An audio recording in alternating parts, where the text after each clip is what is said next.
এবারের বইমেলায় পাঠকদের উপস্থিতি বেশ ভালো হলেও বই বিক্রির পরিমাণ আশানুরূপ নয়। সাধারণত ২০ তারিখের পর বিক্রি বাড়তে থাকে, কিন্তু এবার সে প্রবণতা দেখা যাচ্ছে না। হুমায়ূন আহমেদের বইয়ের প্রতি আগ্রহ থাকলেও অন্যান্য লেখকদের বই, বিশেষ করে নতুন লেখকদের বই তেমন বিক্রি হচ্ছে না।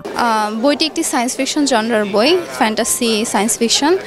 আর বইটিতে হচ্ছে আমি লিখেছি একটা জগৎ সম্পর্কে, যেই জগতে মানুষ বসবাস করে মানুষের মস্তিষ্কের ভেতরে।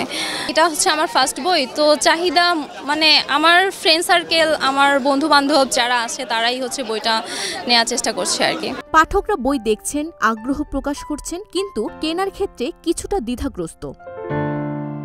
21শে ফেব্রুয়ারিতে বেচাকেনা অন্য দিনের তুলনায় তেমন একটা ভালো হচ্ছে না। স্বাভাবিক আগের তুলনায় আগেরটাই ভালো ছিল, আজকে এখন পর্যন্ত ভালো হচ্ছে না, পরবর্তীতে দেখা যাক কি হয়। তবে বইমেলার পরিবেশ উৎসব মুখর। অনেকেই পরিবার পরিজন নিয়ে এসেছেন। বিশেষ করে শিশুদের বইমেলায় আনা হচ্ছে বইয়ের প্রতি তাদের আগ্রহ গড়ে তোলার জন্য। ডিজিটাল যুগেও প্রিন্ট বইয়ের প্রতি ভালোবাসা কমেনি, বরং বই মেলাই সেই ভালোবাসাকে নতুন করে উজ্জীবিত করছে। পুরনো লেখক বলতে হুমায়ূন আহমেদ স্যারের বই আমার খুবই পছন্দ। আমি সবসময় অবসরে থাকলে তার বই খুবই বেশি পড়া হয়। সো আজকে এখনও হুমায়ূন আহমেদ স্যারের বই কোনো কেনা হয়নি, বাট আমি এখন আর কি যাচ্ছিলাম কেনার জন্য।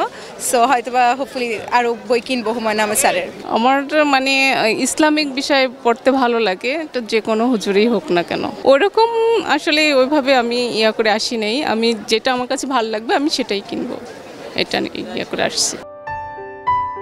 21-এর চেতনাকে ধারণ করেই প্রতিবছর বসে এই বইমেলা, যা শুধু এখন বই কেনাবেচার স্থান নয়, বরং আমাদের ভাষা, সাহিত্য ও সংস্কৃতির এক বিশাল উৎসব। এটি পাঠক, লেখক ও প্রকাশকদের এক মহামিলন মেলা, যেখানে বাংলা সাহিত্যের ঐতিহ্য নতুন করে প্রাণ পায়। নতুন প্রজন্মের মধ্যে বই পড়ার অভ্যেস গড়ে তোলা এবং বাংলা সাহিত্যকেও আরও সমৃদ্ধ করা, এই হোক আমাদের অঙ্গীকার।